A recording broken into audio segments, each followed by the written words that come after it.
This podcast is a member of the Voices of Wrestling Podcasting Network. Visit voicesofwrestling.com to hear the rest of our great podcasts, as well as show reviews, columns, opinions, and updates across the world of wrestling.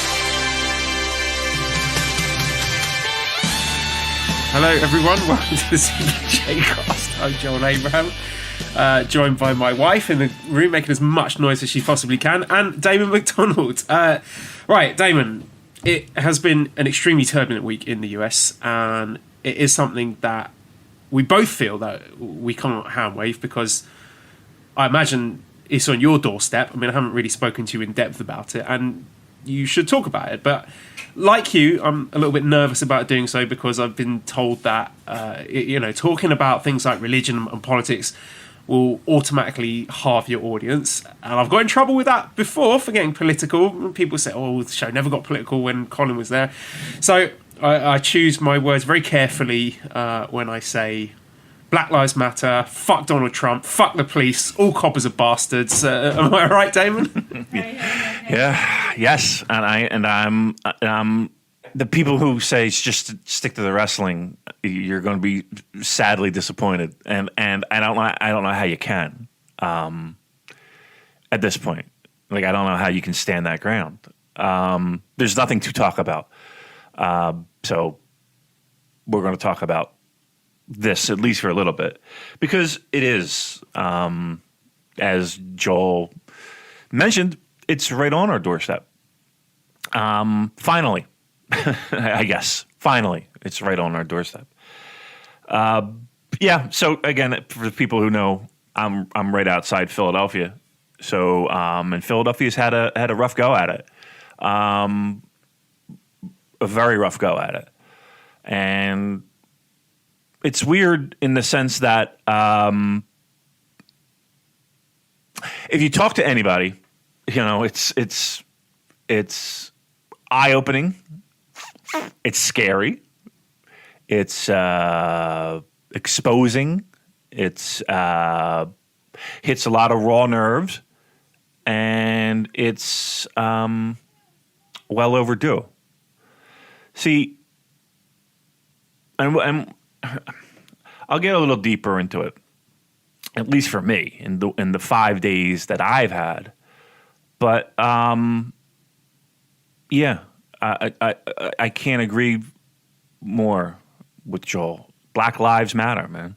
And if you can't say that, and if you can't know what that means, and if you can't passionately agree with that, then you have to do some soul searching within yourself to be on that. You want to be on that board, you want to be on that train. You want to be on that side. Right, Randy Orton gets it now. If Randy Orton gets it and you don't, then that's a problem. Yeah. I mean, Pat Roberts, I saw last night, Pat Robertson. I mean, we're talking old school, televangelist. So you can imagine where his headspace has been in the past. He's even, what did he say? It's not cool. Talking about our, and I put in quotes, leader. Joel, it's weird because I never really talked to you about how you, like, your upbringing and how you have experienced any of this growing up in London, and like how different it might have been you growing up as a 20-year-old and as an 18-year-old, and me growing up as a 20-year-old and an 18-year-old, and even before then. And I say that only just because I look back in my life, and you just noticed things that just aren't fundamentally right, that should be exposed. And I guess that's like on a personal level, that's a hard pill to swallow sometimes. When you have to look in the mirror and say, yeah, you're not only are you not doing anything, but you're probably part of the problem not doing anything. You are part of the problem not doing anything. What was it like for you growing up? Again, you grew up in London. Was it an issue with you and your generation? Because it feels like it wasn't as bad as it was with mine. What you mean with like racial tension? Yeah. Yeah, well, I was lucky enough to grow up in a multicultural environment. You know, a city like London, really cosmopolitan. And I mean, I actually went to a Jewish primary school where all the kids there were white middle class Jewish kids. So no diversity there at all. But when it came to choosing a secondary school, I chose to go to a secular school where it was more diverse. You know, that was just a personal choice because whilst I'm a secular Jew, like I enjoy celebrating the cultural aspects of it. You know, the special festivals, the songs, the foods, things like that. I think that kind of stuff is important, but that's it. That's where I draw the line on it. So I made the choice that I wanted to go to a secular secondary school, and so yeah, from that point going forward, it's not really something that I've been confronted with. I mean, there are isolated instances of it. Sorry, Mally, could you take her outside, please? Feed her. Thank you, darling. Shut up. So there have been incidents, you see it at like football matches sometimes, where I've been at Arsenal matches and I've heard fellow Arsenal fans singing and chanting really disgusting things like racist things, anti-Semitic things. That's been my only real interaction with it, because I think by and large London is one of the better places in terms of ethnic diversity. But I just think, like you said, we've reached a point where it's not enough to just tweet out hashtags or pictures of a black screen, things like that.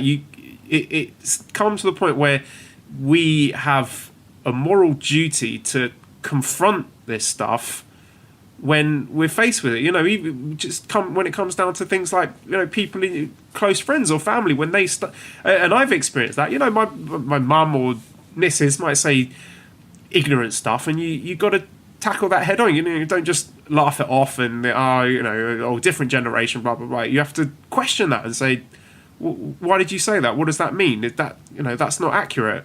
Right. And have those discussions with people, because if you just let it go, then what does it mean if I'm sitting on the other side of the world sending out an Instagram picture of a black screen? Who is that helping? It's not doing anything. So I think, like you say, it's at the point where these racial bigotry and intolerance needs to be tackled head on in an active way, because everything that's come up to this point is obviously not working. Right. Just the opposite for me, Joel. So when I was very, very young, I lived in what is now known as Camden, New Jersey. And for those of you who don't know, at one point in the very relatively recent past, was one of the most dangerous cities in the United States. And we lived in a little section. Keep in mind, this is 1979-ish. It had to be 79.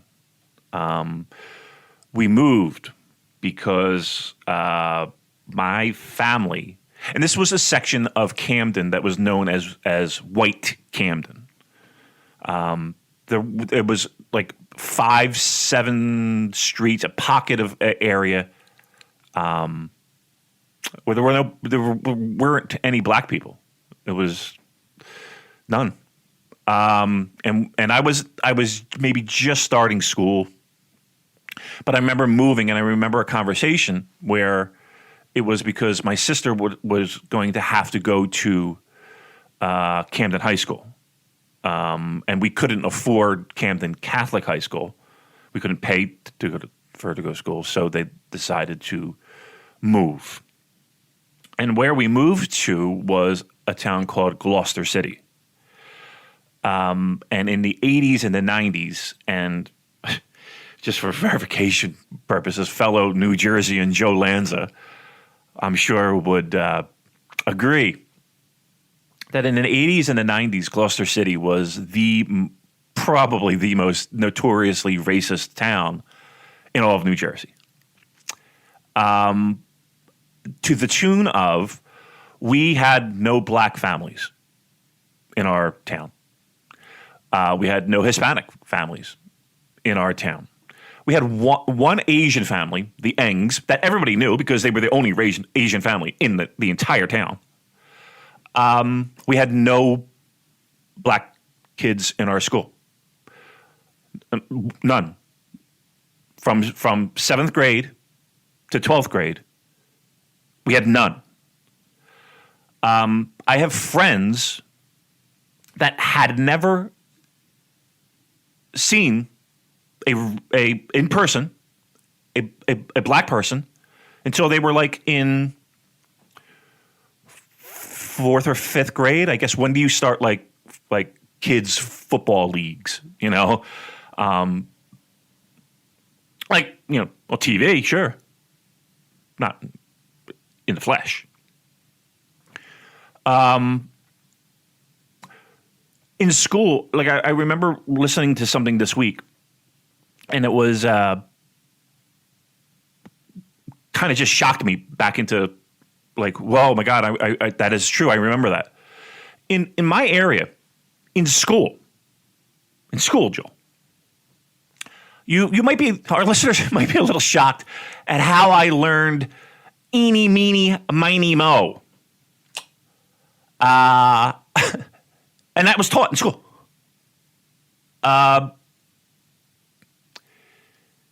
So it was embedded in everything that was done. Now, I was a weirdo. Right? I was Mr. New Wave guy and sort of punk rock guy. And you would dip your toes into the Philly hardcore scene. And you would go to shows. And that was like my first exposure to that being wrong. And that being just a terrible way to go about your life.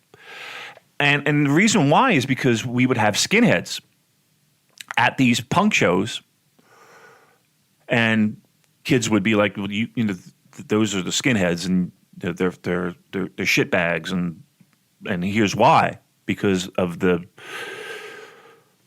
beliefs that they have. And I couldn't really, it just didn't make any sense, because you would read about like things like people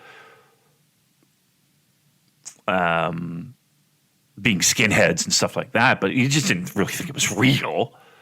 It was real. So with that being said, if I had a friend, or if I had a situation where it was a racial confrontation, of course I felt like I fought on the side of good, and I felt like I fought on the side of protecting those people that were subject to this racism. And as I got older, it felt like Damon did his part, and how can Damon be called a racist because he's, he did that, at least, right? And at the very least, if somebody even did it today, would he stand up, and would I stand up? Yes, of course. If at a restaurant people started, of course I would. But have I really done anything? Like, staying away and staying silent and living your life as I thought was a good idea for a guy like me isn't really It's the bare minimum, right? It's the bare fucking minimum. And that helped. This week has helped kind of open my eyes to that not speaking out more frequently, not being more passionate, not being more understanding, not being more there and present in those struggles, and instead saying, well, I'm just gonna sit this one out, kids, because I don't really think you need me, is wrong. And in 5 days, do you look back on a lot of the things in your life and a lot of the institutions in your life and a lot of the things that are anchors in a white guy's life and think, that's probably wrong. That's probably not the right thing when you're talking about the collective body of everyone. America is weird in the sense that we love to talk about our liberties and our freedoms. And change is a slow moving thing. Change is a slow moving thing. And I'm amazed at what the youth of today and I'm proud of the youth of today in the sense of they don't put up with that bullshit. And there were things that in the 80s and the 90s that we didn't put up with either. There were slow things, but certainly not to this degree. They don't put up with this bullshit. And I'm a little disappointed in my Gen Xers in the sense of we did stuff, but not enough. Not enough. And again, change comes slowly, but not enough. So, yeah, that's. So I'm speaking. I guess I am. I am speaking to the white guys that listen to this show, and I'm saying that it's time to kind of do more. Not kind of do more. It's time to do more. Doing nothing is not an excuse. And this is coming from a guy who, he spends days and sometimes weeks trying to figure out how to turn off the lights for himself. And if I'm willing to carry the fucking sandbag,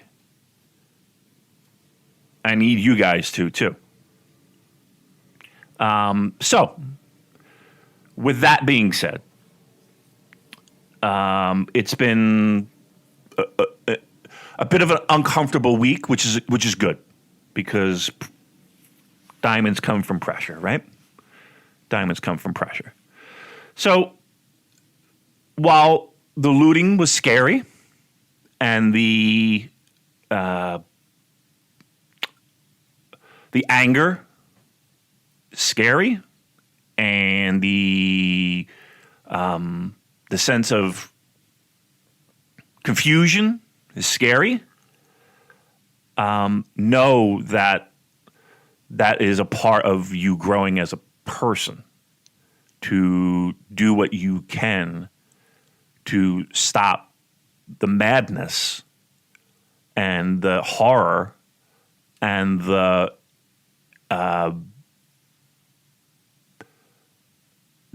injustices that a black person experiences on the daily that you don't, and you never have, and you never will, hopefully. So, sorry that this went where it went, but not sorry that it went where it went. Because for us, as the New Japan Pro Wrestling podcast leader, it would be very, it would be shit, let's put it that way, for us to just push this under the carpet and speculate about a New Japan Pro Wrestling return. If that bothers you, there's the delete button. There's the unfollow button. It's right over there on your phone. That's it, isn't it, Damon? You know, it's come to the point where we have the responsibility to draw that line in the sand. You know, who the fuck are we? We're no one in the grand scheme of things. But to say that, you know, it's not okay to have those bigoted opinions. And quite frankly speaking, if you are one of those people and you're getting annoyed by what we're saying, yeah, unsubscribe. Don't listen to us anymore. Yeah. We'll be I don't better care. off. Yeah, I'll be happy. I would be happy to have half the number of Twitter followers and subscribers, listeners, whatever. If it means we can get rid of those sorts of people. Yeah. I hate to say it. No, I don't hate to say it. Like, that's the thing. I don't hate to say it. It's the truth. So that was the past couple days. That's the past 5 days. And so along with that there's conversations in the house. I can't march. Not in the sense that I can't physically get up and go. Of course I can. The challenge becomes, Joel, is that Cheryl takes care of her father, who's in not the best of health, and I can't risk, because we still are in a pandemic. I can't risk getting sick, and I can't risk her getting sick, and I can't risk him getting sick and her family getting sick. So that's been something that we've kind of struggled with a little bit. Can we donate? We can, and we have. Can you? I mean, can you share things online, links to where you can donate? We can do that. I think everybody can do that. Can you turn off your ad blocker, and visit sites that need ad revenue? Click a link or two. You can do that. But over and above that, you can look at this situation, open your mind, and check yourself. Look at yourself in the mirror, right? That's a hard thing to do. It's not an easy thing to do. Let me be very frank. Let me be very, very clear. You have to do it. You have to do it. So, yeah, and I know it's weird that a middle-aged white guy is telling you to do it, but a middle-aged white guy is telling you to do it. Do it.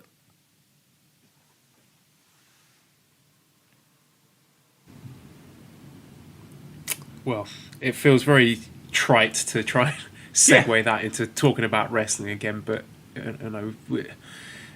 we live in strange times. We've had some really heavy topics we've had to deal with over the last few weeks, starting off the show with them, and yeah, I wouldn't feel comfortable. I wouldn't be able to look myself in the mirror if we just ignored this stuff. So, even though we are a New Japan Pro Wrestling podcast, I think these things need to be spoken about. Yep, I agree, and I'm proud of you because from the jump, you've been absolutely more vocal in this from day one. From day one. So, yeah, look, I think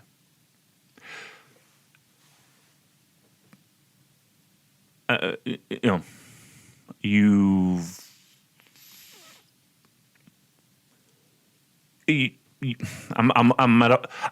at a loss for words now because I feel like I've said the things that I needed to say, but yet I'm still flabbergasted at the fact that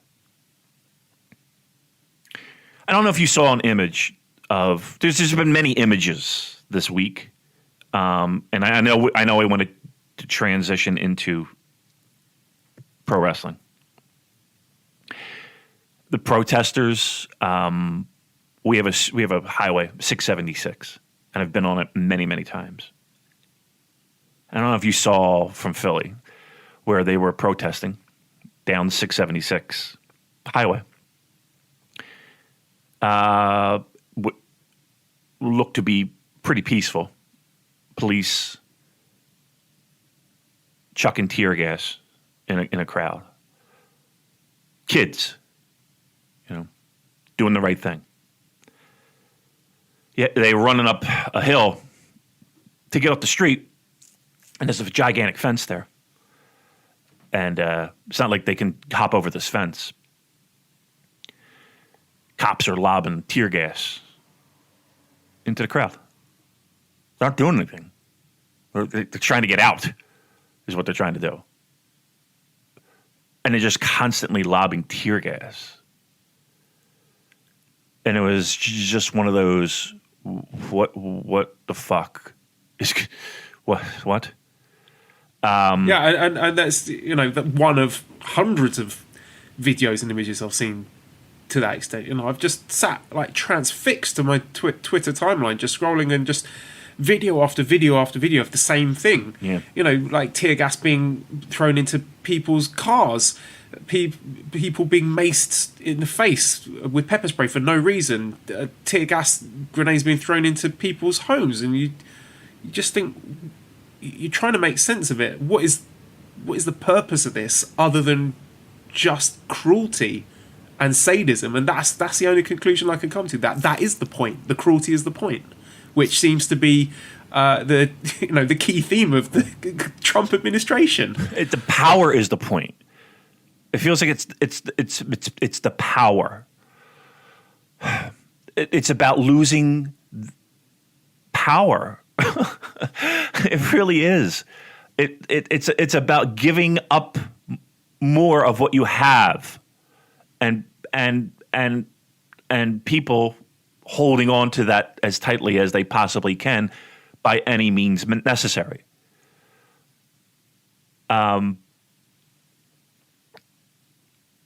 Those are the things that are just, what are we doing, right?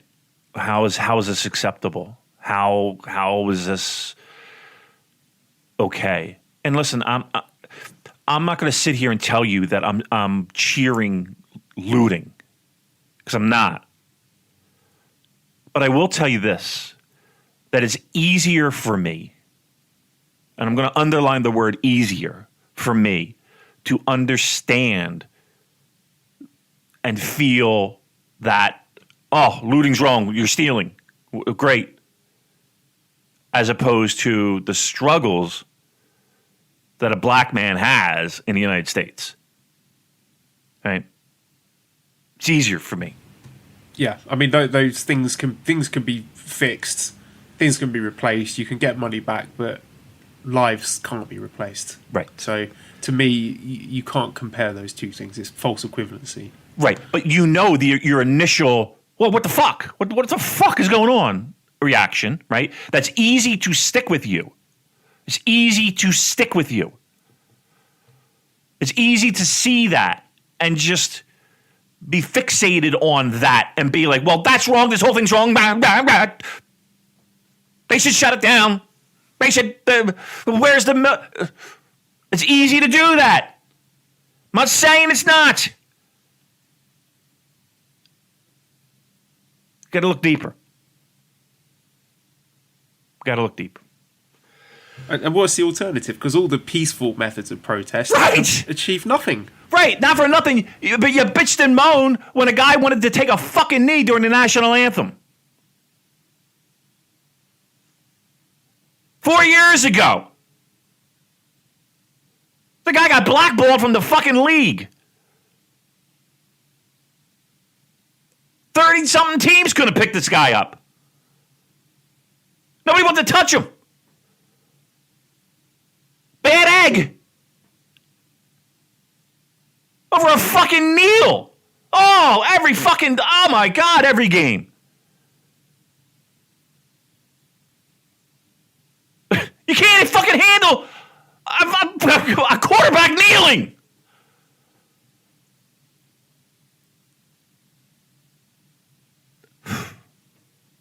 So here we are. And I get it, man. Like, how many times can you say to a person, oh, well, let's have a conversation. Let's talk about it. And they get pushed aside. Let's have a conversation. And they get pushed aside. Right? Think about it. We'll talk about that. And maybe, I mean, I'm picking on the fucking NFL. But the NFL has a month for every goddamn fucking thing under the sun.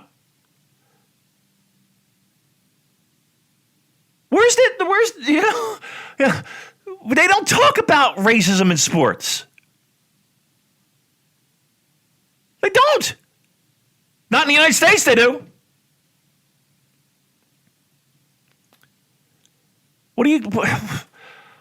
At a certain point, you got to look at it and be like, well, what the fuck did you expect?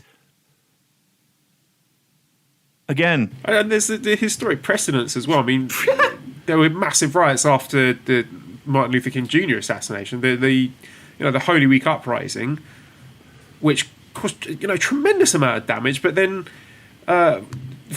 shit happened after that. Things got done. There was a big legislative response to it, wasn't there? And I can't think off the top of my head what it was, but laws were passed to improve the state of things, weren't they? The Fair Housing Act after that. Yeah, but so people saying that the writing's not going to achieve anything. Well, history suggests that you're wrong. Right.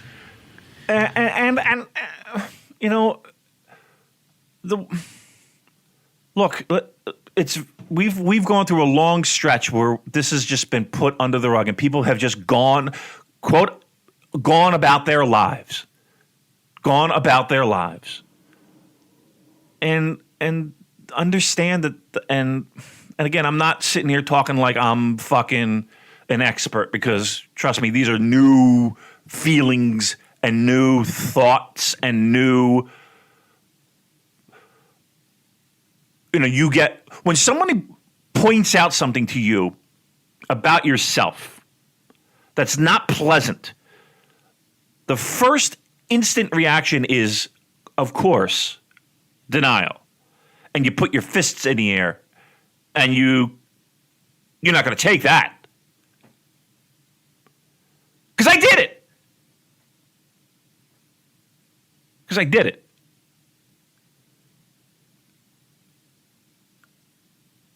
And I didn't do enough.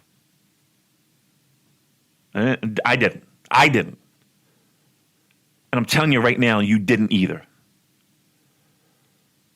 Because we wouldn't be in the fucking place where we are right now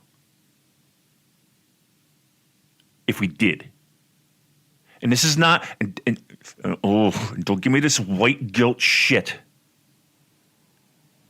Because I'll jump across this microphone.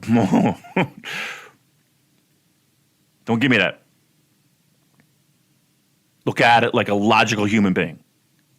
A logical human being. That's all I'm asking. And you're going to find some ugliness in there. You didn't do enough. I didn't do enough. So the good news is that you could change. And no one's expecting an overnight,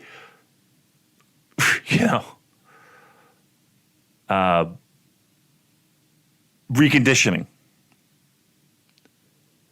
But you can look in the mirror and be honest with yourself, and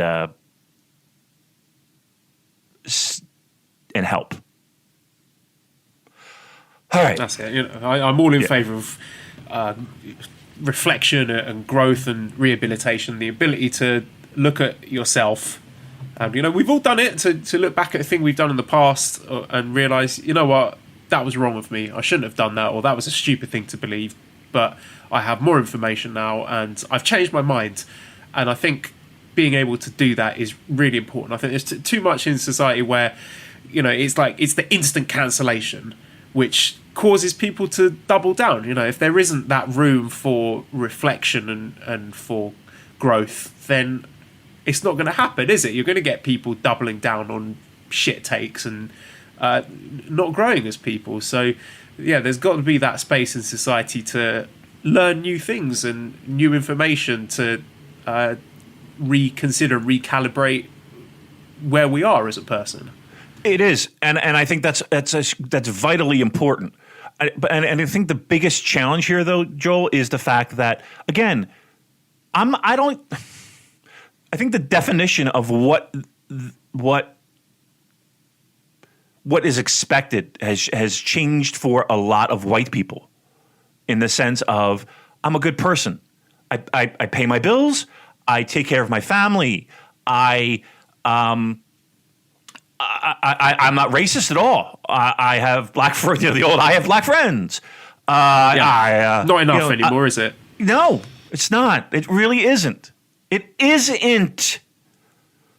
That's what I'm saying. It's cliche, isn't it? I've seen something doing the rounds which says, and which I agree with, it's not enough to not be racist. You have to be anti-racism, which yes. means you have to be actively tackling it. Yes. And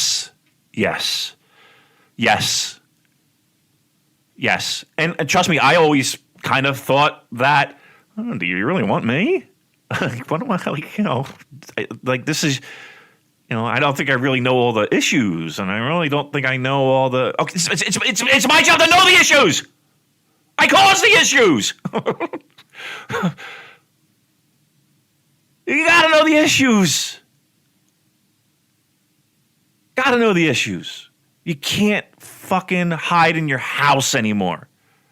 I can't hide in my house anymore. And trust me again, I'm not the best at this. All right. All right. Joel, is there anything going on in the summer in Osaka? Well, okay, first thing I want is just a bit of good news. People in authority doing the right thing. So this is from Wrestling Observer newsletter that Bushiroad cuts salaries of executives and no one loses jobs. So on May 27th, due to the losses from the pandemic, Bushiroad announced that the directors of Bushiroad and their group companies would have pay cut from 15% to 95%, depending on the person, for the first 5-month period covering May through September, and then would return to the regular compensation. Every company in the group will have to cut expenses noticeably in advertising, promotion, and through all facets. Employee salaries and bonuses will also be cut. New Japan Pro Wrestling will start running live events as soon as they're able to allow fans to attend shows, if not do empty arena shows first. You can see the difference in mentalities in that the people at the top took cuts and some large cuts, but on the flip side, nobody in Bushiroad companies lost their jobs.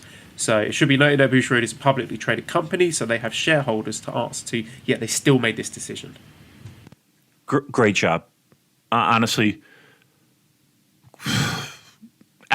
great job. I can't. Thanks for that, because I know there were a lot of people that were sweating during the pandemic. Again, we're still in that pandemic mood. That was nice to hear. You are, the stress of that weighing over your head, to know that you're taken care of by the company is fantastic news. And that's, look, I don't care who you are. When you hear, you're making less money, it's still impactful, and but that's a good thing that they're able to do that. Look, we hear the words on the street, as we said. We haven't been on the street in a while. We've been social distancing, Joel. we haven't spent much time on a street, have we? I think this is going to be a good summer. I think I think I don't know, Joel. I think You Have want you to ever put our been- detective hats on, Damon, right? let's So- put some detective hats on.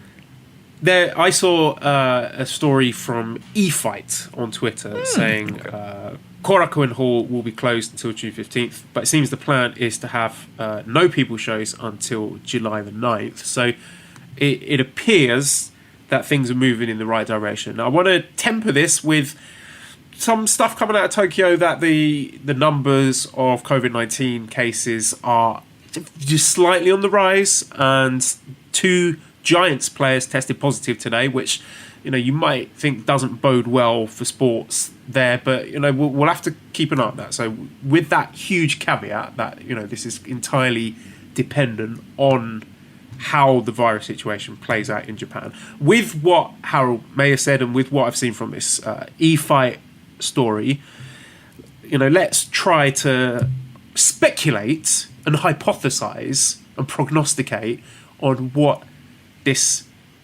New Japan Pro Wrestling comeback might look like, all things being well.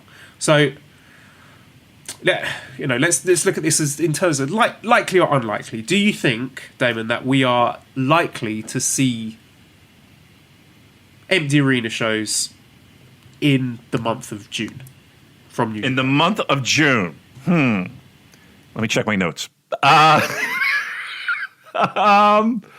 Will we? The question again, just to be clear, will we see New Japan shows, empty arena shows, in the month of June? I'm going to say, I got a 50-50 shot at being right? I'm going to say empty arena shows, month of June. Yes. How confident are you about that? If you had to add a percentage quotient to your prediction. Well, it's hard to say for me because I have my mouth full of a pastrami sandwich, but just trying to eat my delicious sandwich. Listening to some Suede as well, right? In the background, yeah. One of my favorite bands, Joe. I don't know if you heard. Pretty confident. All right, let's try. So you're pretty confident we're going to get some empty arena shows. Yeah. So in June, what are we thinking? Mid-June, mid to late June, that kind of time period. You think that would be a sensible time to start? All things being Let well? me ask you. I'll throw it back at you. Would you say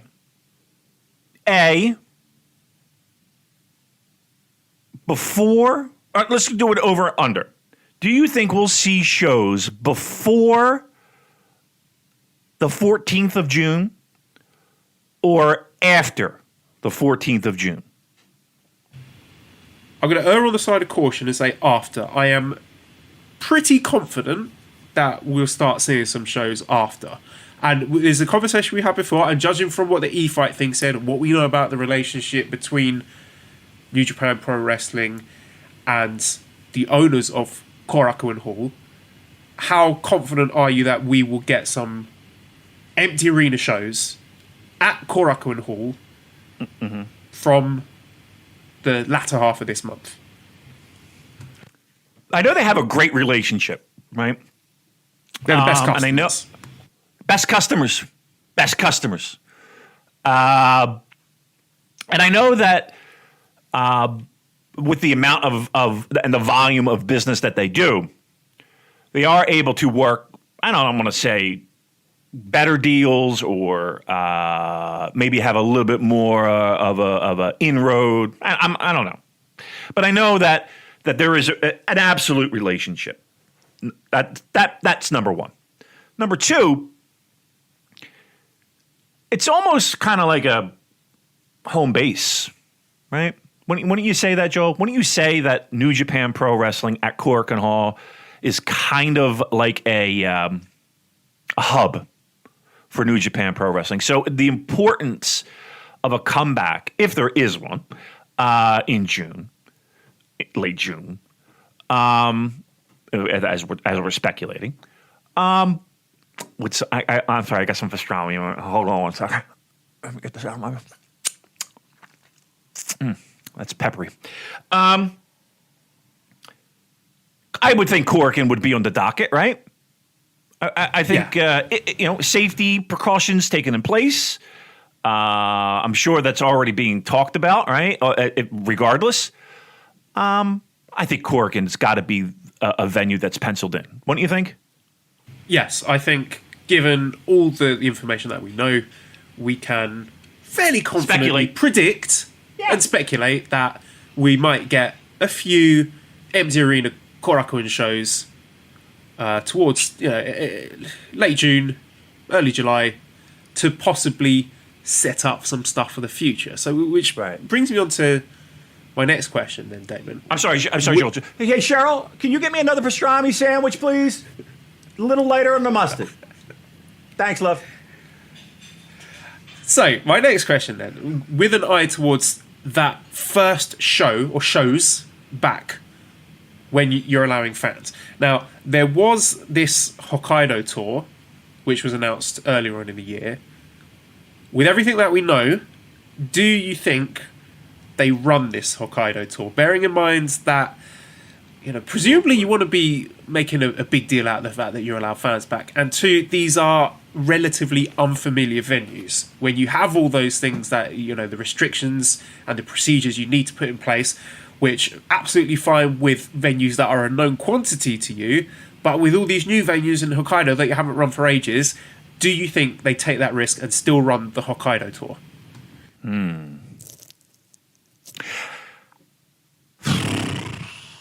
I mean, just looking at it outside the box, I would think that's probably a risky thing, don't you think? Like of all, yeah, good. Yeah, I would say too big of a risk. Right. I would say, just guessing, no Hokkaido tour, for the reasons I've already stated. Yeah, I mean that. I think that, with the news that we got with that, I love the usage of placards and that graphic that you had tweeted out. The sports coming back and the stages in which they come back and the percentages of people being allowed back into buildings. I think it just doesn't mesh with like a time frame of June, right? I think that Hokkaido tour might be in jeopardy if I were in their shoes, right? If I were in their shoes, I would say that might be a little bit in jeopardy. Okay, so then, sorry, did you have more to say? Go ahead. No, just agreeing with myself as I always like to do. All right, so then from July 10th onwards, the information that we got from the Japanese government was we would be allowed to have 50% capacity up to 5,000 fans. So from July 10th onwards, we can have less than 5,000 fans in a venue. Now, we are building up, hypothetically, to the first New Japan Pro Wrestling show where we're allowed fans. And we are allowed to have up to 5,000 fans. I don't know about you, Damon, but if I were in Japan, I would definitely want to go to that comeback show. Virus be damned. Well, I say that, but, we're assuming things are okay, under control by then. A lot of people who want to go to this show. So you want to, whilst being safe, also maximise the fan 50% aspect of that. Yeah. Yeah. You want to get as much as you can.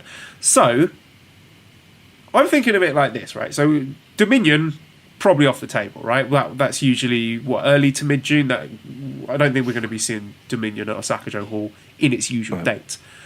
Right. But I was thinking, okay, so you can... what venues can you have in the summer where you can have safely up to 5,000 fans with the distancing rules? And Osaka-jo Hall sprang to mind. Am I crazy in thinking that could be a good choice for that first show with fans.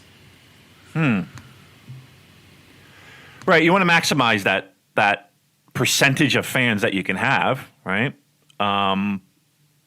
You need a building of a decent size to do that. I don't think you want to do something ridiculous like anything like Budokan or anything like that. And here's the thing: it's those type of buildings that have me a little bit like. And you've been to Osaka Joe Hall, so Yeah, acoustics are great. I think, even if you have fewer than 5,000 fans in there, the amount of noise they would generate, and I think people would be so excited about having the first show back that there will be enough noise and the acoustics of that building to make it look and sound really good. Yeah, and that's always we always talk about it, and it's pretty common knowledge that that's a crowd, that's a pro wrestling crowd. So they're going to be raring to go. So even if they got what are we saying, like around 3,000, maybe close to 430, whatever, split the difference. They're going to be noisy as fuck, right? It's not a bad idea. That's not a bad idea. I'll tell you what gives me pause for thought, though. Usually the new beginning at Osaka Joe Hall, 11,000, 12,000 sold out. Dominion has been selling out consistently for years now. Are you leaving money on the table by running Osaka Joe when you can only have fewer than 5,000 fans in there? Now, with that in mind, Damon, looking at the lay of the land, we saw in January New Japan be very ambitious by running 2 back-to-back Wrestle Kingdom shows at the Tokyo Dome. Now, given they know the demand is there in Osaka, that they can sell out a 12,000-seater consistently. I see where you're going with this. If you're thinking what I'm thinking, what might be a smart business decision to solve this problem? You think they're going to double up? You think they would double up? I know it sounds crazy. It sounds absolutely mental, but the thought had occurred to me. Why not? If you can book the venue, if it's doable and you can do it safely, why not do back-to-back at Osaka Joe?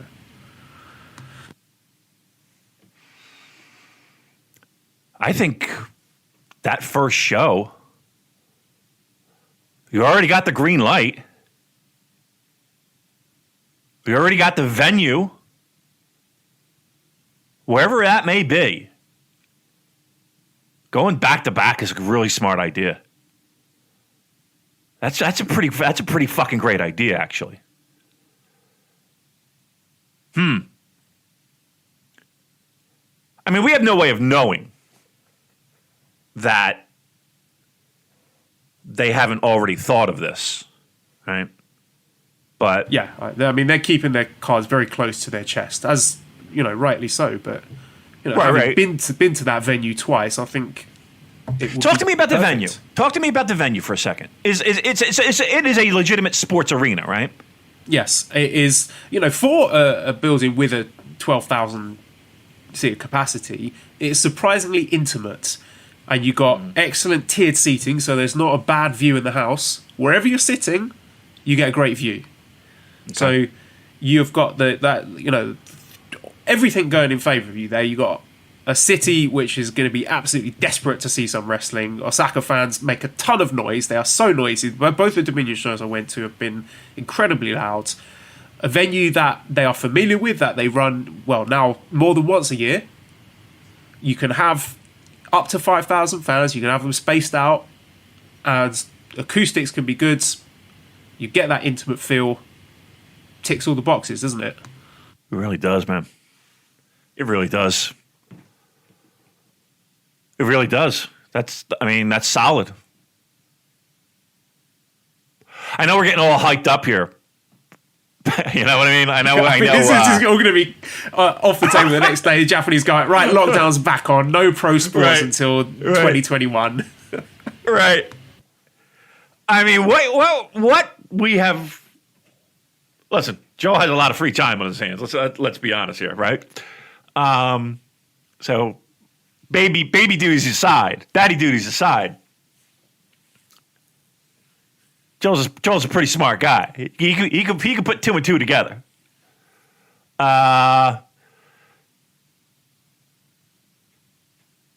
It does kind of correlate with some whispers, doesn't it? Let's be honest. We could be honest with our listeners. We had a heart to heart earlier, right?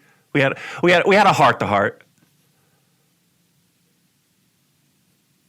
It does kind of line up with some of the whispers and some of the rumors that may have been bandied about.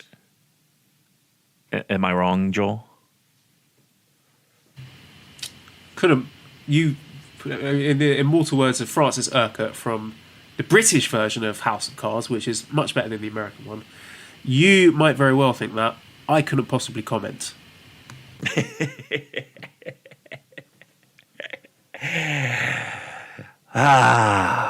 Look, I don't want to say it too loudly. This might be a good summer. About fucking time we had something to be happy about. You know, we got the Premier League coming back. Was it June 17th? That's coming back? Yeah. So wouldn't it be wonderful to have mid-June Premier League football's back, Arsenal are back, regardless of how badly they do. Arsenal are back, New Japan Pro Wrestling back. That's the dream, isn't it? Then you'd really feel that we've turned the corner on this thing. Can you throw in a little? Can you throw in a little pucks? Can you throw in a little hockey in there? Then I'd be really happy. China, open up the borders, let me go home. That would be nice. Yeah, that would be nice too. Get the passport. Right. You know what, Damon? I applied for Esther's UK visa in March. They contacted me in April with payment issues because they took so long with it that the card details I gave them, that card expired. So I had to give them the new card details. And then phoned me in April. Okay, yeah, new card number works. Yeah, took the money out. Didn't hear from them until yesterday. So yesterday, they're telling me I have to send them my mother's birth certificate because me, being a British citizen with a British passport, doesn't entitle Esther to get a British passport because she was born abroad. Isn't that fucked up? That she doesn't get a British passport automatically when she's got a British dad. It is pretty fucking... Look, legalities and red tape and all hidden under the guise of safe. Like, what? It's a child. It's a fucking baby. Oh, yeah. The irony, we don't even want to go to the UK. I hate it there. Right.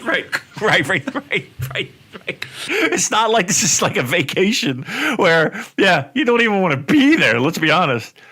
What a fucking world. What a fucking world. Oof. But anyway, yeah, wouldn't that be nice? We can have a little pleasure when it comes to our New Japan Pro Wrestling. Again, let's hold out hope. It makes sense what was laid out by you, Joel Abraham.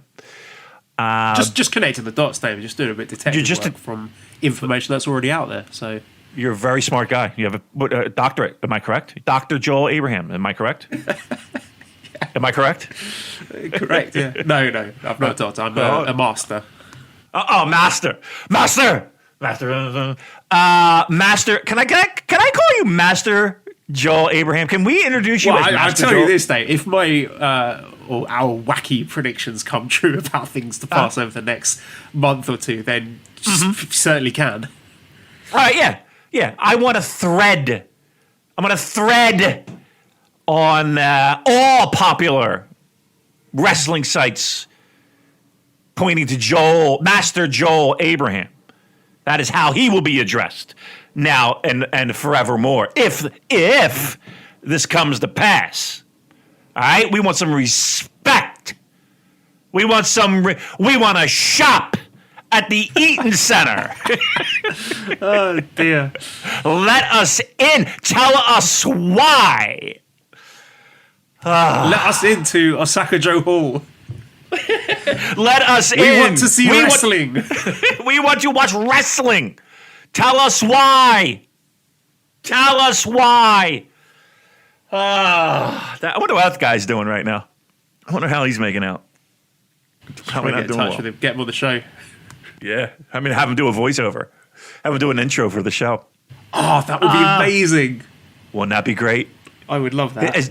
If anybody can get a hold of that guy and we will have him do an intro for this show, my life would feel like it has been completed. You had some really cool little bugs for the New Japan Purocast back in the day. From So we had what, Kenny Omega, we had the Bucks, we had Tanahashi, we had quite a few. Maybe we do that. Maybe we do some of that, and when we get to see these guys again. I don't know, some of them might not be able to do it. I heard some weird things about like guys doing shows and interviews, like they have to be approved by the company. I don't know if that's true or not.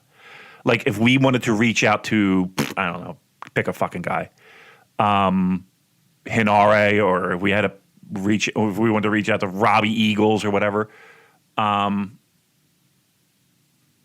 they can't do an interview unless it's approved by the company. I heard that rumor. I could be wrong, but I was told that. I cannot possibly think of any reason why they would not approve the Final Super J cast with all our pure official professional content we put out each and every week.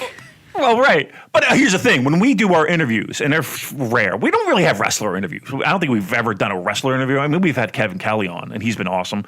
But aside from that, I mean, we've had, I'd rather hear from people in the mix as opposed to, again, my biggest gripe is, what is a wrestler going to tell me? That, you know what I always hear from wrestlers? They're not going to tell me anything. Because they don't know anything. Like they just show up and they're like, oh, okay, this is what we're doing tonight. Like they're not going to give me any future plans and booking plans. Like, yeah, you getting the title in Dominion? I have no fucking idea. I remember one time talking. I forget exactly who did we talk to. It wasn't Elgin. It was. I forget who the fuck did we have this conversation with. I can't believe I can't remember. But it was G1. And we were talking, about it was me. I was texting back and forth. It was like texting back and forth because I was in my hotel room. I don't fucking remember. And maybe I just don't want to dime the person out. Anyway, they don't know. They have no fucking idea. Who's winning, who's losing until they fucking show up. Anywho, maybe we get that done.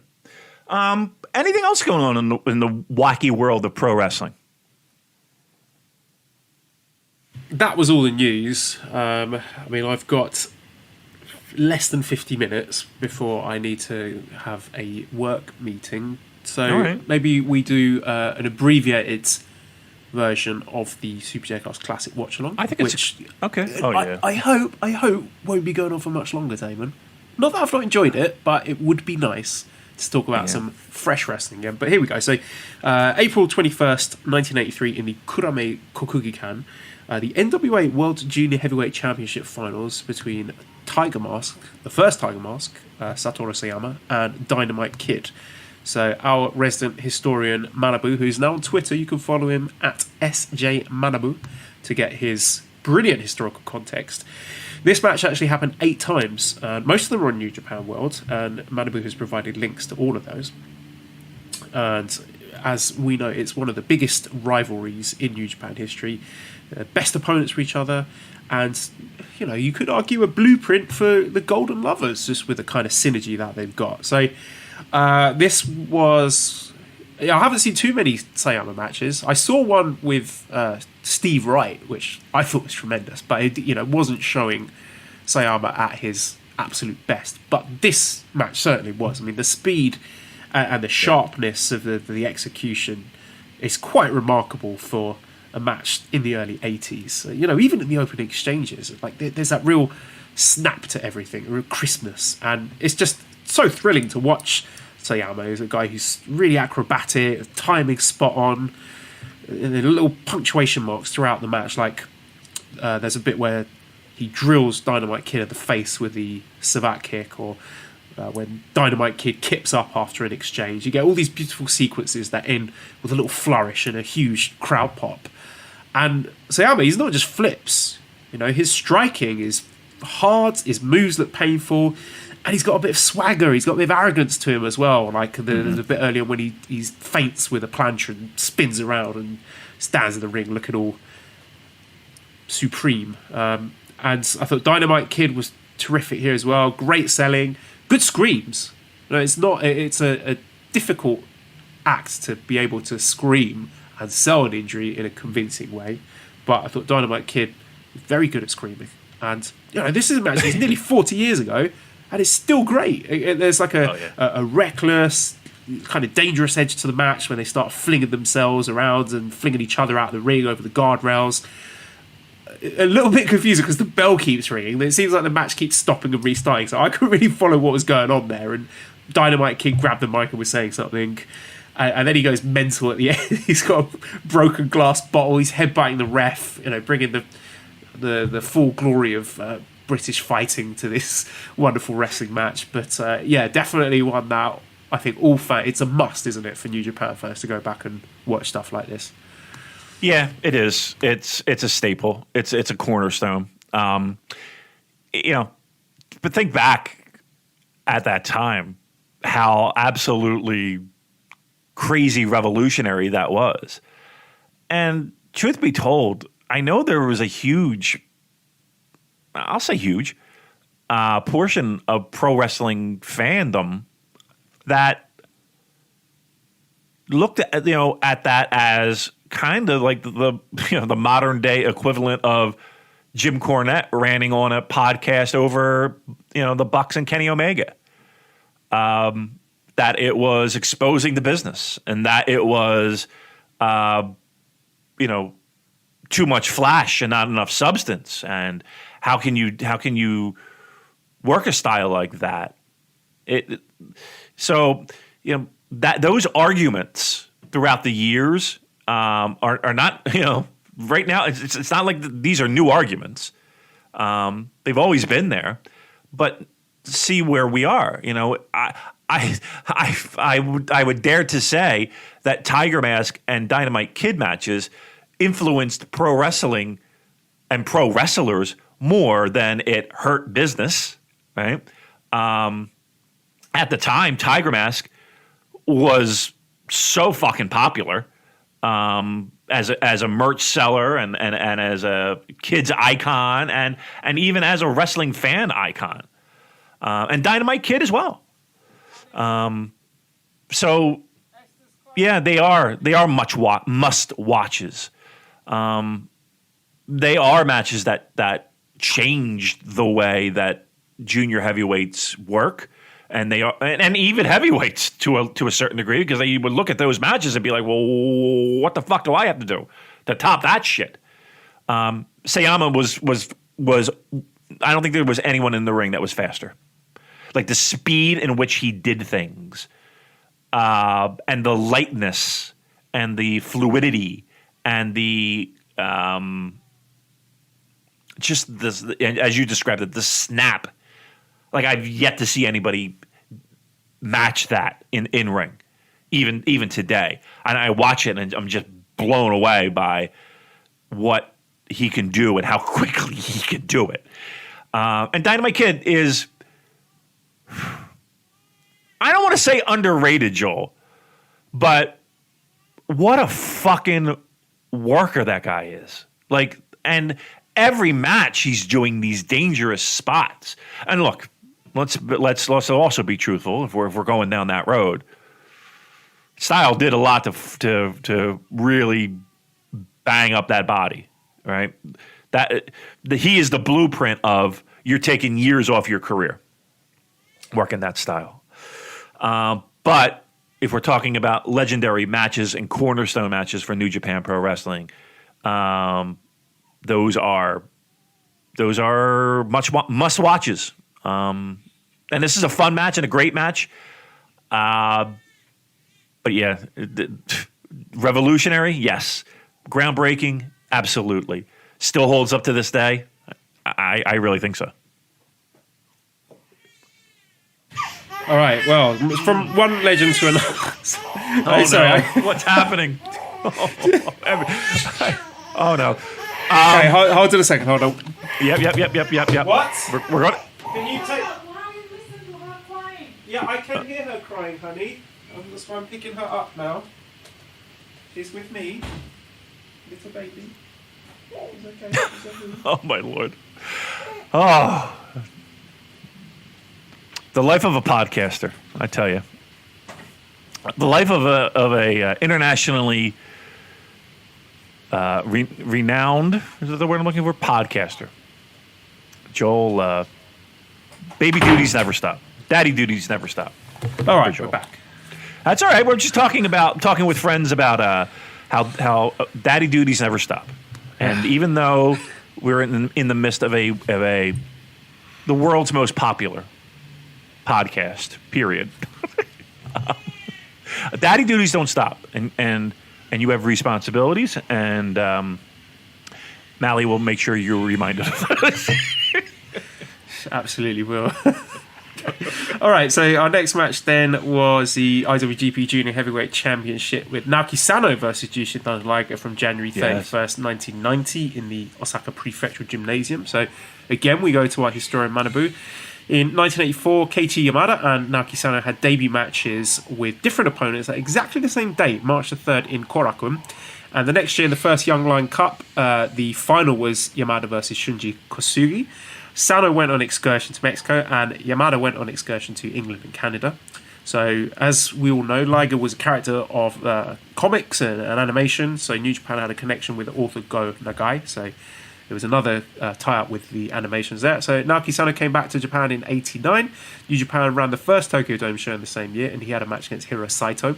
And Manabu provides links to all these matches, so really, really useful to check out these threads. And in the same show, we had Liger's debut match as well.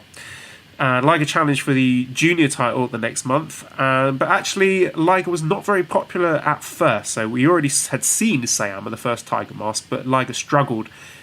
He was constantly being compared to Sayama, but he finally found his own way with Naoki Sano, who's arguably his best opponent. Because I went back and listened to episode 1 of Thunderstruck, which was W.H. Park's excellent podcast series about Jushin Thunder Liger on Post Wrestling, which featured yourself, Damon, talking about this match. So if you want more blow-by-blow details of this match, I strongly recommend you check out episode 1 of Thunderstruck. And you talked a lot about your history, tape trading, and seeing these matches in the wrong order and getting confused about that. And like this is, I believe, this is the first time you'd seen the Liger gimmick. So this was a really interesting match because we had Liger winning a mini tournament to get this rematch after losing the belt to Sano, who's obviously an important person in Liger's career. As we saw, he was Liger's partner for his retirement match against Hiromu and Ryu Lee. And interestingly, they picked this match to have English commentary with Kevin Kelly and Gino Gambino on New Japan World, so you got the option if you want it in Japanese or English. And yeah, it's a terrific match. Just moments that stand out, like the slap from Liger at the start when Sano offers the handshake. And again, I'll continue my historical deep dive into the response to pile drivers. You get a pile driver from Sano and Liger on the floor, no reaction. Spike tombstone pile driver in the ring, no reaction. But with some really iconic moments here with Sano tearing a massive hole in Liger's mask, and there's blood everywhere, and they're doing Boston crabs on each other because they're in the dojo together. So you're just incredible visuals of this blood-stained Liger with his mask literally hanging off his neck, flinging himself out of the ring over the barricade, and just seeing a fired-up, pissed-off, athletic, high-flying Liger is very unique, very special for someone like myself who came to the table quite late. So again, I think it's unique as well to get this kind of bloody feud. Like feels like a grudge match in the junior division. It's not really something we're used to, and it holds up incredibly well for a contemporary viewer. They know each other well. They know each other's moves, countering each other's moves. It's a deeply personal match. It feels like it goes deeper than the junior heavyweight title itself. Sano's being a prick, Liger winning with a shooting star press, and the announcers mentioning, it's Yamada, which I thought was really interesting. And post-match, very angry Liger. He storms off without the belt. It kind of has you questioning the mask ripping, the blood. Was it a shoot? Was it a work? I mean, and like you mentioned on Thunderstruck, it feels like one of those territory-style endings where he's beaten his rival and he's out, leaving the belt, and that's the end of that chapter. This also won the Wrestling Observer Match of the Year, so a match you have talked plenty about, Damon. Let's revisit it. Give us your thoughts on the match and your history with it. Yeah, I mean, I've seen this match countless times. It's in the top 5 of Damon's favorite wrestling matches of all time. It is the first match that where I saw the Liger gimmick. With the, as Joel described, the tape trading. You didn't get them sequentially. You got them as you got them. And everyone raved about this particular match. And so it was, if somebody had this, you got that tape.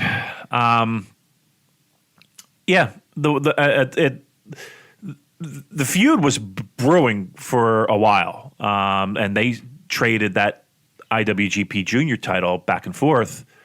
But yeah, it was a situation where it felt like there was more to it than just the title. Liger kind of had to fight his way back to get to that match and beat some junior heavyweights to kind of get back into contention. And there was, if you go back even further with this feud, I mean, this was kind of like the blow off and the final match between the two, in this series. But even before that, there, with Sano winning the belt, and there's always been that little edge. It's not like it's always been Steamboat and Steamboat Flair is a bad example, but maybe it's a good example of guys who respect each other, who push themselves competitively, but there is something about the dynamic that they push each other's buttons too. And I kind of felt that as well.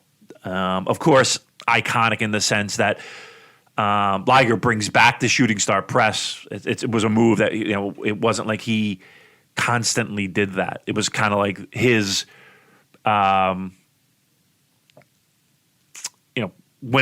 he pulls that out of his arsenal, we're done. Right? Match is over.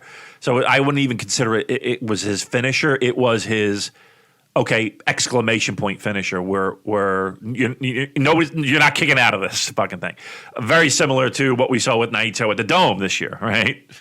Stardust Press. Which I got kicked out of. Well, right, but good point. But you get my point. The mask being ripped off, right? It's weird because you did see that a lot. More than you would think you would see it when it comes to masks and pro wrestlers. And again, we joke about El Samurai being the one guy. It seems like every fucking big match, that dude's got his mask hanging off his head.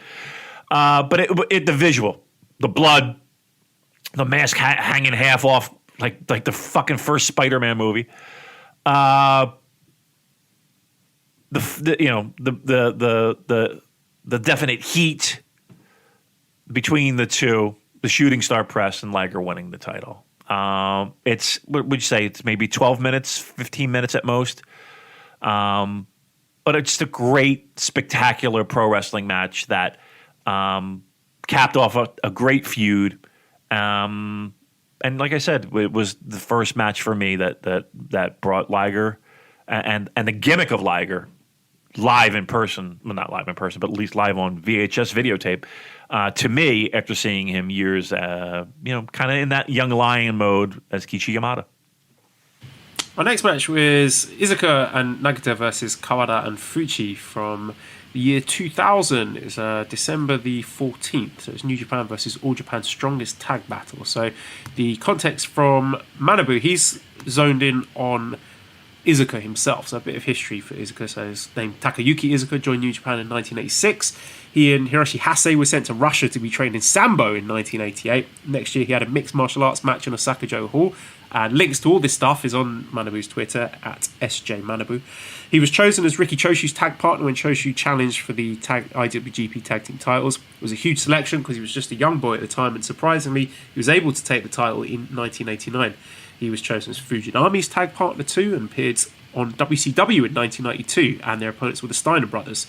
After that, he appealed to challenge the Three Musketeers, and although he lost to all of them, he showed potential for being a future star, but unfortunately his personality was too mild to be a big pro wrestler, especially in New Japan, so he struggled with a lack of fighting spirit in his personality for years. And suddenly he was given a big chance in 2000, where we had Hashimoto versus Ogawa was a huge program at the time, and Iizuka was chosen as Hashimoto's tag partner for the match against Ogawa in the Tokyo Dome. It was Ogawa and Murakami. So in 2000, he was in the spotlight. He challenged for Kensuke Sasaki's IWGP title. And in the G1, the reputation of his match against Nagata was quite good. And he and Nagata became a tag team and took the G1 Tag League. And after that, they faced All Japan Tag Team Kawada and Fuji. Because this was a really interesting time, a very difficult, turbulent time for All Japan. Because in January 99... the All Japan founder and promoter Giant Baba died and left the company in the hands of his widow, Motoko Baba, as the owner, and Misawa was the president. But Misawa became disheartened with Motoko's proposed direction for the company. So Misawa left All Japan in May in 2000 to form Pro Wrestling Noah and took basically most of the roster with him, apart from two native stars, which was Masanobu Fuji and Toshiaki Kawada, who were in this match, and two Gaijin, which were Stan Hansen and Taiyo Kea. So everyone else, apart from those four guys, followed Misawa out of the company. So a really rough time for All Japan, and they, if I've got this right, Damon, they were leaning quite heavily on New Japan for support. So that year saw a lot of cross promotion with New Japan, particularly involving Kawada, who we've spoken about before.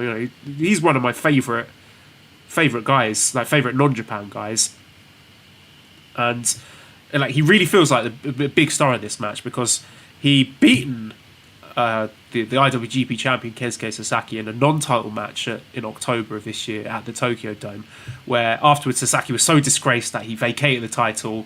And so this tag match we're about to talk about came a couple of months after that match, where Kawada had turned up and thrown a wrench into the title scene of New Japan, and of course they face off again on January 4th 2001 at the Dome for the title, this time in a match that we reviewed on a previous episode. So New Japan needed to keep Kawada strong even though he was an All Japan wrestler, so that set the table for this match, which my favourite parts of it are the Kawada and Nagata interactions, because that feels like a dream match. It happened once in the 2008 G1 in the B block, along with guys like Goto, Nakamura, Yutaka Yoshi, Toriyano, Hiroyoshi Tenzan, but it didn't live up to the hype at that point. I think it was maybe past both guys' primes.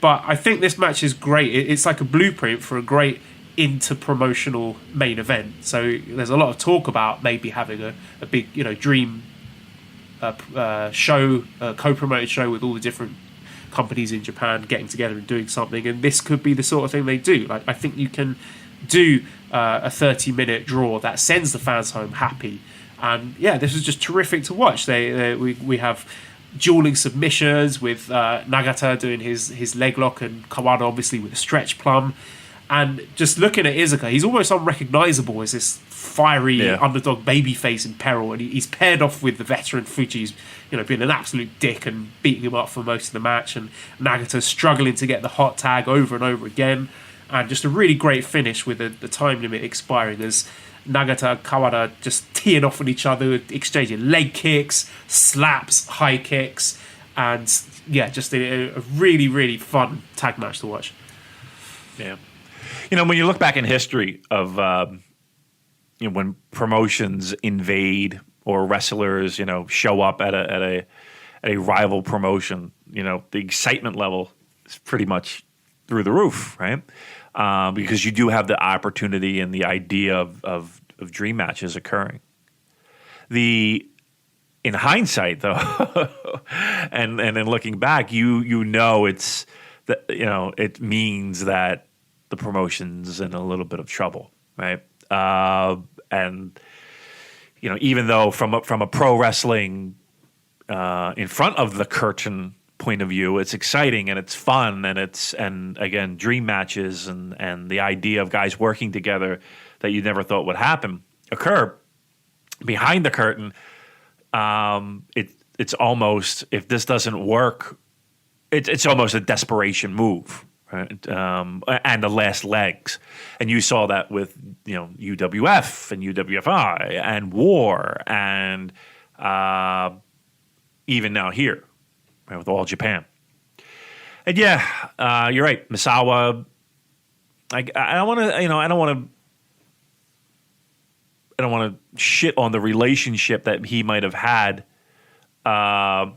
with the missus, but it was always kind of explained and written as Baba being the good cop and her being the bad cop when it came to the promotion.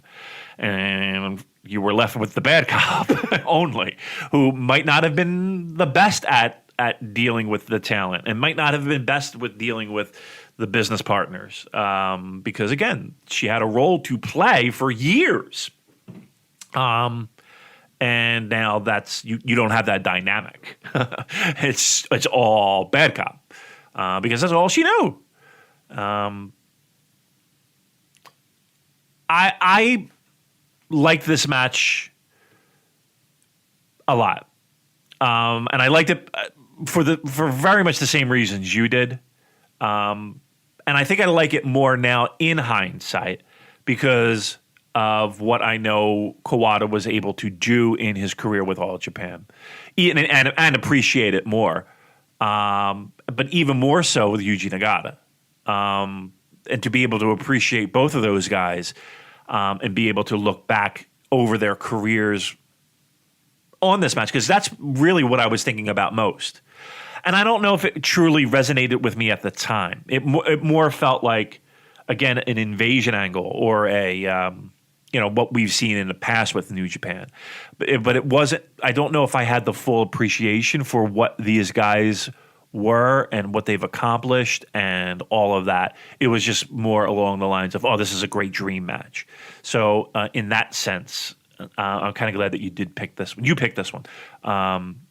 Because it did kind of open my eyes a little bit to what both of those guys were able to accomplish, even though this, as we know now, the handwriting was on the wall for what for what All Japan was, and where it is right now, where it is a company that certainly is not of its past glory, and dare I say, is not really a major player as it once was. Last match we are looking at is on October the 8th in 2012 at Sumo Ryogoku Kokugikan. It's the IWGP Heavyweight Championship match between Hiroshi Tanahashi and Minoru Suzuki. And these are two guys who just have incredible chemistry. It seems that they create magic every time they get in the ring. They had a pair of matches in 2018 that I loved. The New Beginning Intercontinental title match with Suzuki destroying Tanahashi's knee, and they also had a G1 sprint the same year, which I loved. And back to 2012, they had three matches this year. So the Wrestle Kingdom main event, and then a G1 match. So the Wrestle Kingdom main event Tanahashi won, and the G1 match that Suzuki won. So this was the rubber match. So I mean, even the entrances for this statement were enjoyable for me. Hearing both guys' old themes. And really set the stage, and just a great contrast of presentation between the two, with sort of Suzuki as the, with the towel over his head, looking like the dangerous shooter, and then Tanahashi coming out with his flashy entrance and his robe and his air guitar and looking all cocksure. And so for Tanahashi, he'd lost the title to Okada in February earlier in the year with the big Rainmaker shot, but won it back at Dominion and he defended it against Makabe, Masato Tanaka, and Marufuji before this match, and went on to defend against Yujiro Takahashi at Power Struggle before Wrestle Kingdom 7, which I thought was funny, having a IWGP heavyweight title challenger, Yujiro. And Suzuki just looks very thick here. He's looking very wide, and Tanahashi's just being an absolute twat. Earlier in the match, he's got Suzuki in the octopus stretch, and he starts playing the air guitar on Suzuki's belly, and the crowd are shitting all over him. It's so good, and it just immediately changes the dynamics of the match and makes Suzuki the babyface, which is a really weird but very effective move. And the match turns on Tanahashi, hit the dragon screw on Suzuki's knee, and the selling from Suzuki is just brilliant. Like, from that point on, and it's not something you typically associate with Minoru Suzuki, but he puts on a masterclass here. He tries to grit his teeth and power through it without, doing over the top, my knee selling. And it just makes it really sympathetic because it's kind of understated, like how, a normal human being might try and sort of grit their teeth and puff their cheeks out and power through an injury like that. And it shows like a real stubbornness. He's kicking Tanahashi with the injured leg just to spite him. He's going after Tanahashi's taped elbow. He's tearing the tape off with his teeth. There's a great moment with Tanahashi getting Suzuki in the figure four leg lock, and they're just screaming at each other. Suzuki's roaring in defiance. He does such a good job selling this that there's a huge cheer when he gets the rope break. My favourite moment is a little one, but there's a bit where Tanahashi goes for the sling blades and Suzuki ducks, and then he's desperately limping towards the ropes to try and protect himself and escape danger, and it makes you feel really sorry for him. But then, like 1 second later, he runs across the ring, nails Tanahashi with a drop kick, and starts hammering his own knee, firing himself up for the comeback. It's incredibly dramatic, and then at the end, Suzuki's just slapping the shit out of Tanahashi with these big open hand slaps, and Tanahashi's mouth is bloodied up, and even though Suzuki loses in the end, just seeing him take the arrogant Tanahashi down several pegs is really enjoyable because you see early on Tanahashi underestimates him and Suzuki fucks him up as a result, and Tanahashi's got his back to the wall. He has to go in the end, go back to going after Suzuki's knee, and an arguably dishonourable tactic to finally squeak out the victory here. So this match is just an absolute tour de force from Minoru Suzuki. Even though he doesn't win, this is just everything that I love about him. Do you think that Suzuki gets underrated for being an opponent for Tanahashi? Like, if you go through Tanahashi's list of great opponents, everybody talks about Okada. I mean, but do you think that if you were to line up matches, that Suzuki should be placed higher in best opponents for Tanahashi? I would need to watch the Wrestle Kingdom 6 match, and I'd need to watch their G1 match that year. But the other three matches of theirs that I have seen, I've absolutely loved. So I'm inclined to say yes with the limited information that I have. That Wrestle Kingdom match is fucking fantastic. That might, if we're doing another watch along, that might be on the list. I think they have such a great dynamic together. I really enjoy their matches for all the reasons that you said. It doesn't feel like anything's over the top. They do play different sides of the coin where almost Suzuki in this match is that sympathetic babyface at certain points. And Tanahashi, we talk about it. Some of the best moments of a well-rounded babyface, some of the best things that they do is when they give you a little bit of the other side of the coin. And they are a little bit of a dick. And they are a little bit of a guy that's willing to do things to win that normally they wouldn't. That is almost always enjoyable from a good babyface.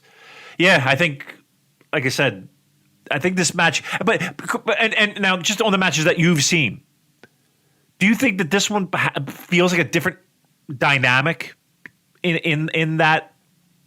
Suzuki kind of, again, played almost like a sympathetic babyface at certain points in this match. Yeah, if you compare it to the New Beginning 2018 match, it is like literally the exact opposite. Where in the 2018 match, it's Suzuki as the bad guy destroying Tanahashi's knee, and Tanahashi eventually like passing out from the pain. So it's a complete mirror image of that match. Right, and to be able to pull it off. I mean, it's one thing to sit there on paper and say, okay, let's give this a shot. To be able to do that, that's not an easy thing to do. To have the psychology know-how to be able to pull that off in front of a live audience, like they're there to get that reaction that they're trying to get, and that's a difficult thing to do. So if every of all the things that they're able to accomplish in their careers, just take that little nugget and think of how they were able to manipulate a crowd in real time with what they're doing in the ring, to pull that reaction from fans. Right, that's an amazing pro wrestler to be able to pull that off, and then again have those different matches at the same time. So, yep, love this one. But yeah, like I said, if you want to kind of complete that arc, absolutely, the Wrestle Kingdom match has got to be on a must watch because I enjoyed that one tremendously. All right, let's do a few questions then. Discord, Loose Explosion Fart Cloud says, some wild ideas here. I wasn't opposed to both G1 and Best of Super Juniors being held at the same time, which would be absolute insanity. Here's possibly more realistic question. Would guys be opposed if New Japan couldn't fill out the card with foreign wrestlers for a G1, bring in other wrestlers from other Japanese companies? I feel that might do everyone a little good if need be. I mean, I like the idea. They did it in 2016 with the Noah wrestlers with Nakajima and Marufuji. So do you think that could be a possibility for this year's G1 if you're not able to have all your foreign stars returning? I mean, it's a possibility. It's again, they had a little bit more of a business relationship with Noah than they do now. But again, it's a weird time. Let's put it this way: stranger things have fucking happened this year. I think they'll have enough to fill out the rosters. I think that they'll be proactive enough in getting people into the country that need to get into the country. Hopefully by that time, travel restrictions will be a little bit more relaxed. I know you're kind of hoping that too, Joel. So to answer the question, I think it's on the table, but I don't think it's something that they're planning on doing. Jacob says, I've been watching All Japan 90s. I've got to where Hase joins All Japan. Have you got any particular memories of him? Oh, my God. Yeah. I mean, truth be told, most of them are his early 90s run in New Japan, mind you, but it's I should probably go back and watch a lot more of him in All Japan, honestly. He was just really good.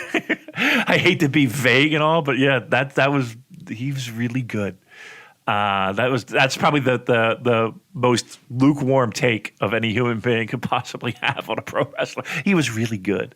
No, but at the very least, he can that at least a question helped inspire me to go back and rewatch some stuff. So, yeah, most of my stuff kind of centers around the New Japan stuff. Okay, let's dig into Twitter. Some older questions here from the Keeping It Strong style guys. Take one guy from the 80s and one guy from the 90s who fits like a glove with current New Japan. 80s. They keep it. You know what the gimmick here is that they're asking questions that, like, one time they were looking for questions and I was like, I'll throw a couple questions away. These are the exact same questions I gave them. Like, they gave me a question of what was more impactful, Choshu's kick or that was my question that I gave to them. All right. So they just copy pasting your question. Yeah, they're giving me. Right. You want to hear mine? Yeah. So what's the question? I'm sorry, Joel. All right, so take one guy from the 80s and one guy from the 90s who fits like a glove with current New Japan. Well, Sayama, he's a guy we've been talking. He would be a guy I would pick from the 80s, one of the all-time greats. 90s? To go back in time? Yeah, to put it into current New Japan. Okay. I'm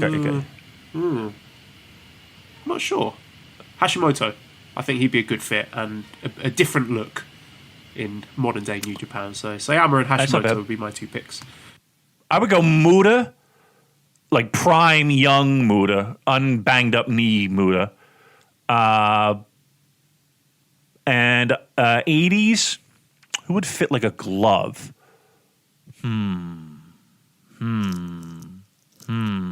I'm not going to say Yamada. That's cheap. Can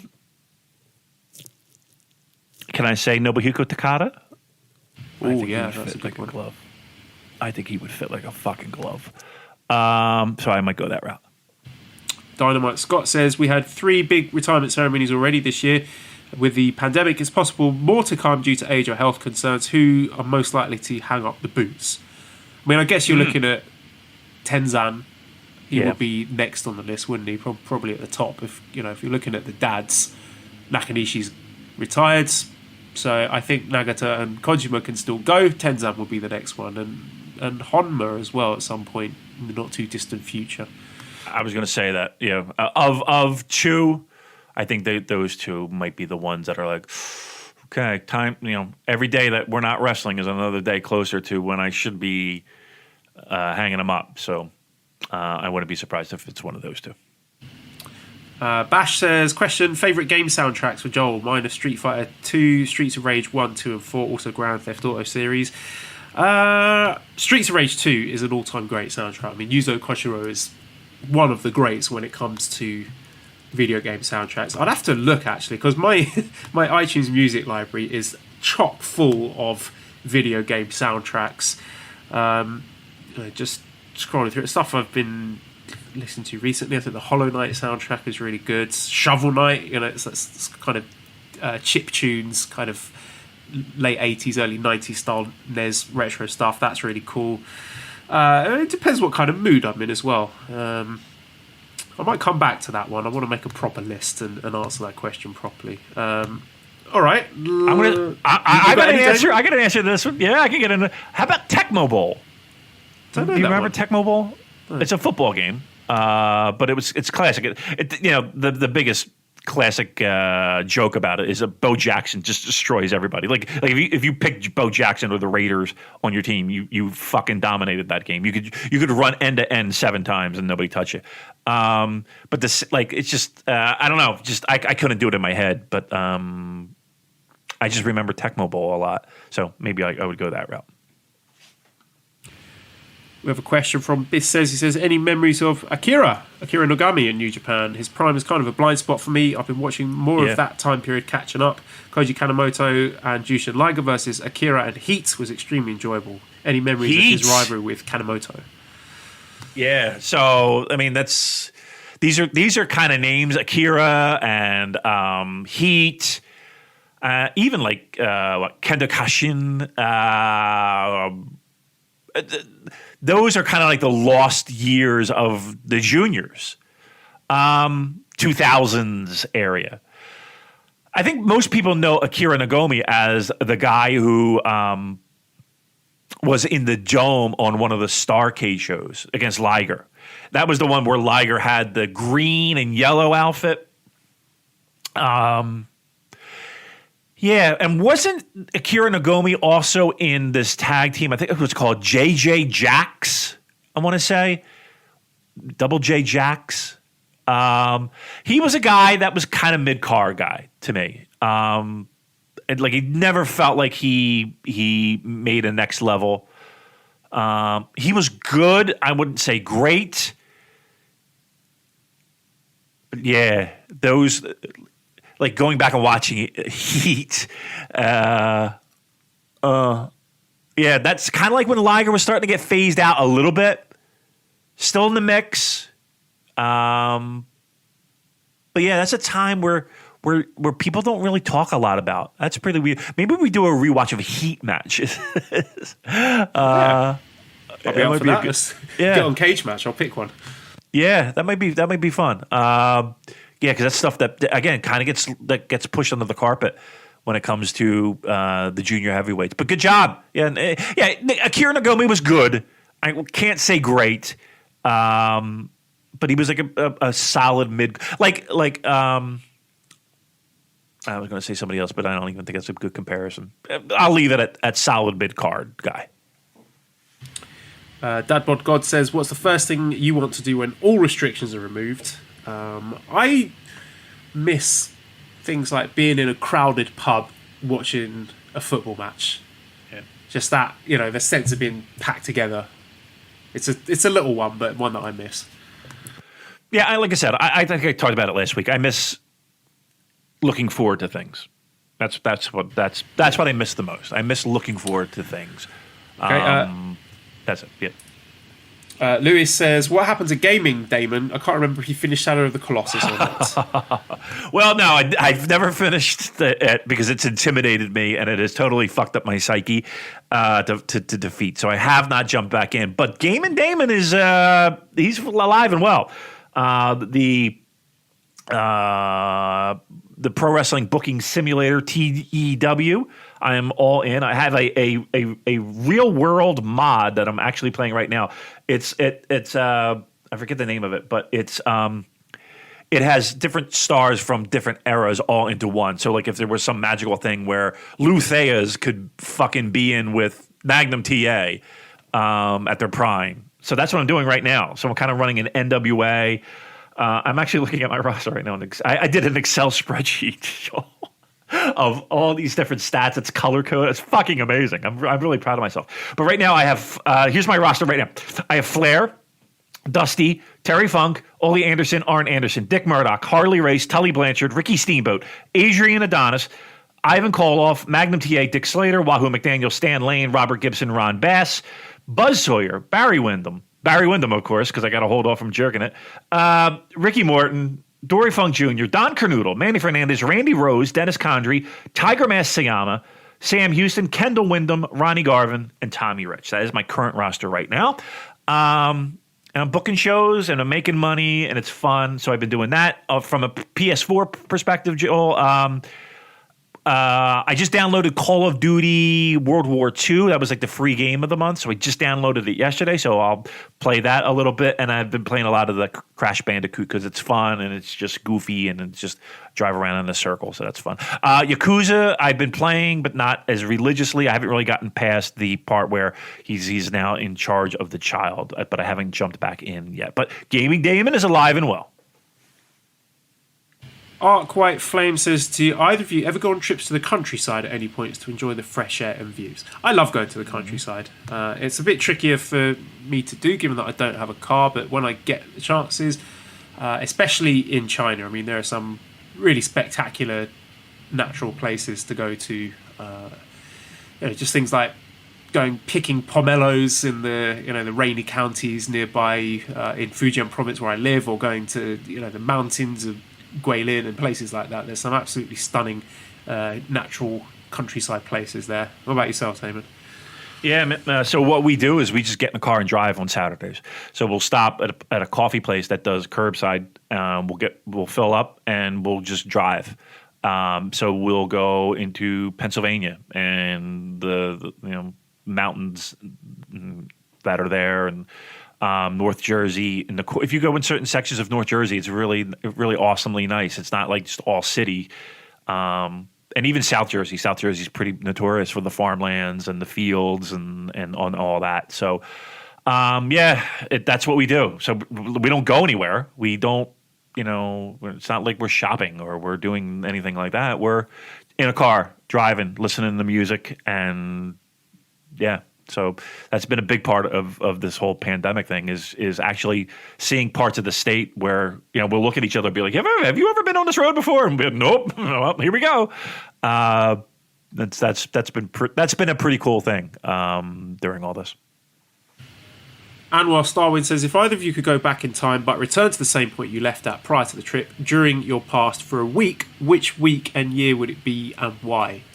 I mean, I'm thinking back to recent trips I've had. I would love to relive the week I had in New York last year. That was absolutely tremendous. And, the sightseeing we did and the great foods we got to eat and, meeting up with you and getting to go to that show at Madison Square Garden. I'd love to relive that again and again.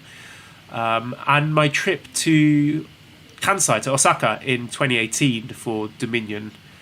Not just the Dominion show with that amazing Omega Okada main event, but just we had a wonderful time visiting places like Kobe and Nara and Kyoto. So that was a really special week for me as well. Those are two that spring to mind. So what about yourself? Do you have any special weeks that you would return to? I mean, just this past Wrestle Kingdom one, I thought was so great. and having Cheryl come along for the trip and enjoy that, and to see her expressions. That's that. I would. We don't have to go that far. I would take that week in a heartbeat. I think maybe even like the first time I went to London, which was kind of like a dream come true, and seeing all like music stuff that I've always been, going into Camden and going to the good mixer, you know what I mean, and having a beer there. So those kind of things. So I would take that. But a lot of those memories focus and center around pro wrestling. So I met some of my favorite people because of pro wrestling. And those Tokyo trips usually center around seeing a lot of those people, and sometimes it's that's the only time you see them all year. So that's good. That's a good thing. How pro wrestling can bring people together. Yeah, it's all a mix of the favourite things, isn't it? Like the best wrestling, the best food, the best people, best drinks, drinking, sightseeing, and it's just a mix of all our favourite things in the world. So I'm holding on to that hope in my heart that we get to do it again in the not too distant future. I agree 100%. All right, Joel, this was definitely one of the stranger episodes, but also I think one of the best episodes. And I hope that feedback is positive only because it gives me hope in humanity. But I appreciate everybody sticking around for the ride. Know that we're a pro wrestling podcast, but I think the things that are hitting home closer to us, I can hear helicopters every night. And I can hear things that you've never heard before. And I think that these are things that needed to be said at the beginning of the show. And I wanted our voices to be clear in support for everyone who is protesting and everyone who was fighting the good fight. All right, so you can visit redcircle.com/shows/super-j-cast if you want to give us some money, show some appreciation for us putting this out every week. Our Discord link is in the show notes if you want to join and chat about all sorts of topics there. ProWrestlingTees.com/SuperJcast if you want to get one of our t-shirts. We sold one last month, Damon. I've got to give you your $2 for it. Massive thanks to editor Dan, who's also going to get himself $2. Find him on Twitter at LousyHero219. Subscribe to Voices of Wrestling Podcast Network for other great shows. Please give us a 5-star review on iTunes. Follow us on Twitter at the SuperJcast. Thank you everyone for listening, and goodbye.